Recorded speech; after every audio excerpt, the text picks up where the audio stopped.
Assembly انتخابات اور اس سے پہلے پنجاب کے انتخابات میں اتحاد کا تجربہ بہت تلخ رہا ہے اور اس کے پیش نظر انہوں نے فیصلہ کیا ہے کہ ان کی پارٹی آنے والے انتخابات میں اب کسی بھی پارٹی کے ساتھ اتحاد سے گریز کرے گی۔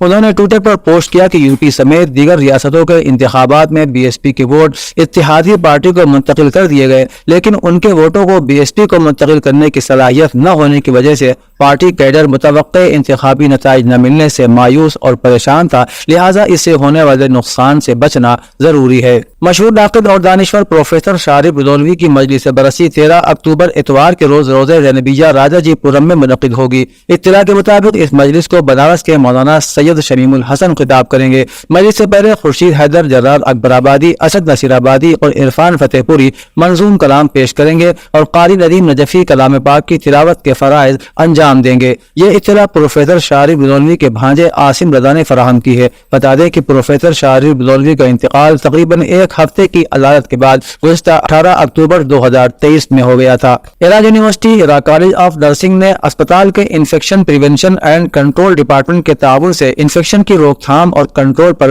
2 روزہ ورکشاپ کا انعقاد کیا۔ افتتاحی پروگرام کی نظارت مہمان خصوصی doctor Neetu Devi, nursing consultant, اعزازی وائس چانسلر پروفیسر نے کی۔ عراق یونیورسٹی کے اعزازی vice chancellor professor Abbas Ali Mahdi نے ہسپتال میں انفیکشن کی روک تھام اور کنٹرول کو بہتر بنانے کے لیے اٹھائے گئے اقدامات کو سراہا۔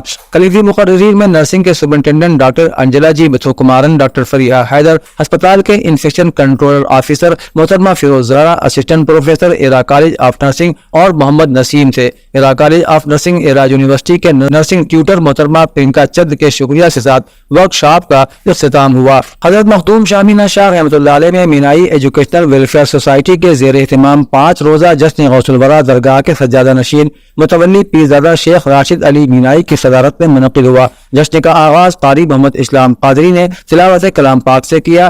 پروگرام سے خطاب کرتے ہوئے مولانا آفتاب عالم برکاتی نے کہا کہ اللہ تعالیٰ نے اپنے دین کی تبلیغ کے لیے اور اللہ کی مخلوق کو فائدہ پہنچانے نیز گمراہ لوگوں کو ایمان اور تقوی اختیار کر کے صحیح زندگی گزارنے کا طریقہ بتانے کے لیے انبیاء کے اصحاب و اہل بیت اور ان کے بعد صالحین کو منتخب فرمایا۔ اولیاء اللہ میں سب سے بڑا مرتبہ حضرت سیدنا شیخ عبد القادر جیلانی غوث اعظم کو ملا اور آپ کو بڑے پیر کے لقب سے بھی نوازا گیا۔ انہوں نے کہا کہ آپ نے اپنی پوری زندگی میں قرآن و سنت کی روشنی میں دین کی تبلیغ کی اور لوگوں کو سچا راستہ بتایا۔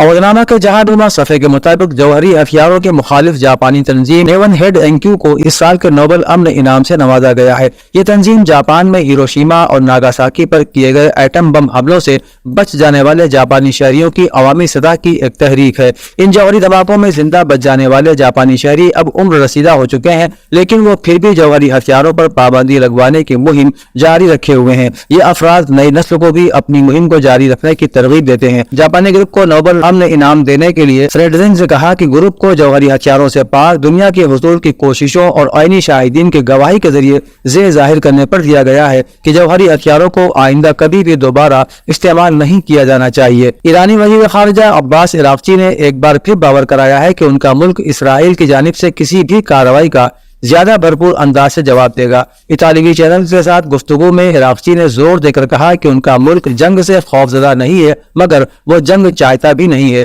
ایرانی وزیر خارجہ نے اس امید کا اظہار کیا کہ خطے میں کشیدگی روکنے کے لیے یورپ زیادہ فعال کردار ادا کرے۔ بعض اسرائیلی ذرائع نے اشارہ دیا ہے کہ ایران پر حملے میں تیل اور بجلی کی تنصیبات کے علاوہ جوہری تنصیبات شامل ہو سکتی ہیں، جبکہ بعض ذرائع نے اس سے آگے کی توقعات ظاہر کی ہیں، جن میں تہران میں ایرانی صدارتی کمپلیکس اور رہبر اعلیٰ علی خامنہئی کے کمپاؤنڈ کے علاوہ پاسداران انقلاب کے صدر دفتر کو نشانہ بنانا شامل ہے۔ واضح ہے کہ پاسداران انقلاب کے القدس فورس سے منسوب ایک چینل نے اتوار کے روز ان حساس اسرائیلی مقامات کا نقشہ نشر کیا تھا جن کو ایران کی جانب سے جوابی کارروائی میں نشانہ بنایا جا سکتا ہے۔ امریکہ کی نائب صدر اور صدارتی انتخابات کے لیے ڈیموکریٹ امیدوار کملا ہیرس کا کہنا ہے کہ مشرق وسطی میں صورتحال کو ٹھنڈا کرنے کی ضرورت ہے۔ لاس ویگاس سے روانہ ہوتے ہوئے کملا نے غزہ اور لبنان کی صورتحال پر تبصرہ کرتے ہوئے صحافیوں کو بیان دیا کہ ہمیں فائر بندی تک پہنچنا چاہیے، ہم پر لازم ہے کہ جارحیت میں کمی لائیں۔ حالانکہ غزہ اور لبنان میں فائر بندی ابھی تک دور کی بات نظر آ رہی ہے۔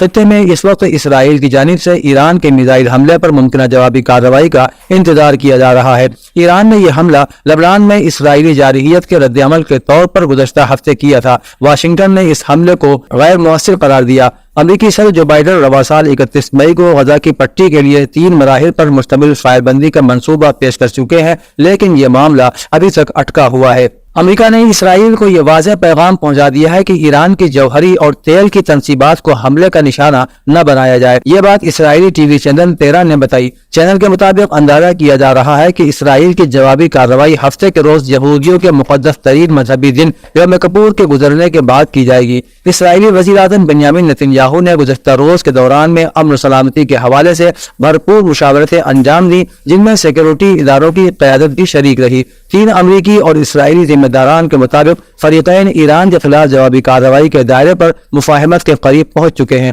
واضح رہے کہ امریکی صدر جو بائیڈن نے گزشتہ ہفتے اعلانیہ طور پر اسرائیل پر زور دیا تھا کہ وہ ایران کی تیل کی تنصیبات کو نشانہ بنانے سے گریز کرے۔ اودنامہ میں شائع خبریں اور مضامین کو مکمل طور پر پڑھنے کے لیے www.awadnama.com پر